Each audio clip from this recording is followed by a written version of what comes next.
Phi Phi island जाना कितना महंगा होता है? अगर आप टाइगर्स के साथ थाईलैंड में जाना चाहते हैं, उसका खर्चा क्या होता है? आपको बैंकॉक और फुकेत में कहाँ रहना चाहिए? Sex massages, actually sex massages होती है, और हैप्पी एंडिंग और नॉर्मल मसाज पे फ़र्क क्या है? नमस्ते, मेरा नाम है पारस तोमर। मैं बैंकॉक, थाईलैंड, फुकेत, पटाया में बहुत ज़्यादा मज़े करता हूँ। आप थोड़े से जेलस भी हो जाते हो, आपको काफ़ी बार मन भी करता है कि आए हाय जितने मज़े पारस कर रहा है हमने भी करने थे। तो आपके सवाल बहुत ज़्यादा आते हैं।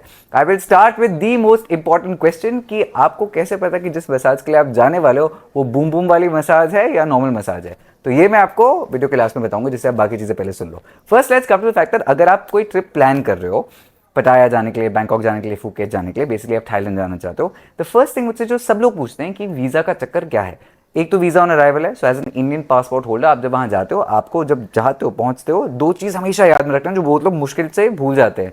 एक, पेन सब ले लेते हैं, अपना फोटो सब ले लेते हैं, आपके पास ना ग्लू स्टिक होनी चाहिए, बिकॉज वो जो लाइन होती है इतनी लंबी होती है, आपको अपना फोटो चिपकाना पड़ता है। तो सीजन ट्रैवलर्स अपने साथ थोड़ी सी गम की ट्यूब लेके जाते हैं।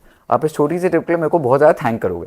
जो दूसरी बात है, जब आप वहाँ पहुँच गए वीज़ा लाइन के लिए, वहाँ पे दो लाइन्स होती है। जो नॉर्मल वाली लाइन है वो 2000 बात यानी कि 4000 इंडियन रुपए की है। अगर आपने 2200 बात दिए, वो 200 बात देने की वजह से आपके 45 मिनट्स बचेंगे, आपको एक एक्सप्रेस लाइन मिलेगी। तो क्विक पारस के नुस्खे वाला tip for Thailand, take that. जो एक्चुअली सबसे अच्छी चीज़ है, अगर आपकी डेट्स ट्रैवल की आज से 7-8 दिन बाद है, मैं जो हर बार करता हूँ, मैं एक्चुअली अपना जो वीज़ा है उसको VFS पे ऑनलाइन अप्लाई कर लेता हूँ, जिससे कि जाने से पहले मेरे पास अपना वीज़ा ऑलरेडी प्रिंटेड है। तो ये तो होगी वीज़ा की बात। कीप चेंज, आप जो वीज़ा में पैसे दोगे वो आपको थाई बात में ही देने।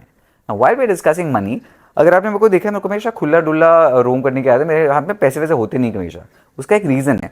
काफ़ी लोग ये नहीं जानते कि पहले एक ज़माने में होता था, इतना ज़्यादा कैश लेके जाते थे, ये होता था वो होता था, करेंसी एक्सचेंज करनी पड़ती थी। Now none of us really do that. जैसे ज़मींदार के साथ जैसे जाने की जरूरत नहीं कि आप ट्रंक में पैसे लेके जा रहे हो। What you do is something very simple. अपने बैंक को बोलिए आपको एक मल्टी करेंसी फॉरेक्स कार्ड देंगे।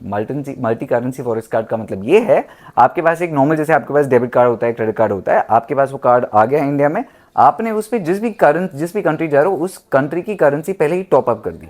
फिर आप जब जाओगे, जैसे आप normal credit card debit card use करते हो, आप वैसे यूज करोगे, एक्स्ट्रा चार्जेस नहीं होंगे। तो एक बार एक करेंसी कन्वर्जन चार्ज है जो आप ऐसे भी पे करोगे एक्सचेंज करने पे, बट इससे लाइफ बड़ी आसान हो जाती है, आप आराम से घूम सकते हो। अदरवाइज ऐसे लगता है पता नहीं कितने हीरे जवाहरात, पता नहीं क्या क्या रोक डाल के आप घूम करो, जो आपकी करने की कोई जरूरत है नहीं। तीसरी चीज स्पेसिफिकली अबाउट थाईलैंड, काफी लोग पटाया जाते हैं, फुकेत जाते हैं, बैंकॉक जाते हैं। If you want to just go chill on a nice beach holiday, Phuket is the place for it. But Phuket में शॉपिंग बिल्कुल नहीं होती। तो मैं सबको बोलता हूँ, अगर आप ट्रिप पे जा रहे हो, आपको शॉपिंग करनी है, बैंकॉक आपका लास्ट डेस्टिनेशन होना चाहिए, जहां आप अपने सूटकेसेस भर भर के आओ। अदरवाइज आप बैंकॉक पहले चले गए, आपने शॉपिंग पूरी कर दी, उसके बाद फुकेत पटाया, आप अपने सूटकेसेस लेके भागते रहोगे फालतू में। हैव टू पे lot of money for your airline, so don't do that. Bangkok should be your last destination. जो एक और चीज़ है मुझसे जो काफ़ी लोग पूछते हैं कि नाउ विद बैंकॉक, फुकेत, पटाया, क्या आपको इंपॉर्टेंट है रिजर्वेशंस करना before you go? Now technically आपके वीज़ा ऑन अराइवल के लिए आप जब वहाँ पे पहुँचो, आपके पास एक्चुअली आपकी एयरलाइन टिकट जाने और आने की होनी चाहिए, और आपके पास अपने स्टे की बुकिंग होनी चाहिए। पर ऑनेस्टली मैं जितनी बार भी गया हूँ और मैंने जब वीज़ा ऑन अराइवल लिया है, मतलब मैंने VFS पे नहीं लिया है, उन्होंने मेरा टिकट तो देखा है बट कभी मेरी अकोमोडेशन देखी नहीं है। तो check with your travel agent, because मेरे को ऐसा लगता है दे डोंट रियली केयर। आपने जब उनको पैसे दे दिए वीज़ा फी, दे लाइक भाई तुम करते हुए चले जाओ, no problem. Now let's come to the juicy thing जिसके आप इंतजार कर रहे थे। व्हाट अबाउट द ओ स्वातिका, यू वांट बूम बूम? अच्छा, पहले पहले जो सेक्स मसाजेस का चक्कर था थाईलैंड में वो बहुत अलग होता था, अब वो बदल गया है। तो पहले होता था फिश बोल कॉन्सेप्ट, आप जाते थे मसाज जगह, अगर आपको बंदे चाहिए, बंदियाँ चाहिए, जो भी आपका टेस्ट है, तो you would go in two place. Fish bowl का कॉन्सेप्ट बड़ा सिंपल होता था, आप जाते थे, शर्टलेस लड़के होंगे, लड़कियां होंगी इन बिकिनी वगैरह, उनके पास नंबर का एक ऐसे वो होता था, तो आप चूज करोगे दिस वन दैट वन, फिर वो आपको लेके जाते थे। पहले आपको ले जाके वो शावर देते थे, फिर बाथ टब में ले जाते थे, फिर बाकी कांड करते थे। अब काफ़ी सारे हमारे जो मस्त मौला उतावले लोग होते हैं, उनके तो नहाने में ही पूरा काम खत्म हो जाता था। तो लेवल 2 और लेवल 3 तो वो बेचारे पहुंचते ही नहीं थे।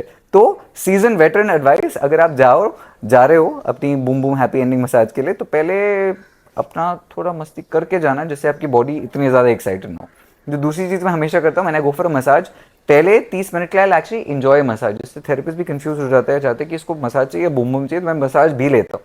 जो दूसरी चीज़ है, आपको पता कैसे चलेगा कि कौन सी बूम बूम है और कौन सी नॉर्मल है? बिकॉज अब वो फिश बॉल्स एग्जिस्ट नहीं करते। अब नॉर्मल मसाज वाली जगह जहाँ पे लिखा होगा फुट मसाजेस 200 बात, हेड मसाजेस 300 बात, तो अगर आपको किन की चीज़ें करनी है, what you need to look for is all body massage which is 400 baht. उसका फंडा बड़ा सिंपल है, आपने बोल दी 400 बात, आपने वो पैसे दे दी, आपको ऊपर से थोड़ा सा प्राइवेट रूम में लेके जाएंगे, आपको कर देंगे नंगा, कभी कभी ऐसे कच्ची दे देंगे जिसमें बहुत सारे होल वोल होते हैं। तो अगर आप जा रहे हो अकेले या विद अ लवर और विद अ फ्रेंड तो फिर तो ठीक है। If you going with a business partner may be you want different rooms, right. So what you do is, आप चले गए, अब आपका बूम बूम वाला मसाज हो गया। Now you have to decide, वो आपके और आपके मसूस के बीच की बात है। तो आपसे कभी कभी बोलेंगे कि थोड़ा एक्स्ट्रा पेमेंट है, ये है वो है, whatever. Now that you decide if you want to do something. I am giving you lot of this information for जनहित में जारी एजुकेशन पर्पसेस ओनली। मैं तो संत महात्मा आदमी, मैं तो ऐसी चीजें करता ही नहीं, मैं तो सिर्फ थाई टेम्पल्स में गया था मस्ती करने के लिए। मैं आपको सिर्फ सुनी सुनी बातें बता रहा हूँ। I have never gone for a massage in my life, not lying at all. So what you need to do is, अगर आप आइडेंटिफाई करना चाहते हो कि कौन सी massage is a boom boom massage, मैं तो ऑनेस्टली बताऊं, I like being honest and open. So when I go for a massage, मैं उस मसूस को लड़कर के पहले बोल दूंगा हैप्पी एंडिंग, मोस्टली दिल से, या I do whatever I want. कोई कोई जगह ऐसी होती है जहाँ पे वो फंडा नहीं है, सो दे वेरी क्लियरली से no no no happy ending, but वो भी मजाक में बोलेंगे। तो मेरे साथ जब एक बार हो गया तो मैंने ऐसे बोला था okay sad ending, I don't want to do it, because I was very clear, भाई मैं जिस चीज़ के लिए जा रहा हूँ, ऐसे सोचो पूरे 1 घंटे के लिए आप सस्पेंस हो, कुछ हो नहीं रहा है, ऑलराइट।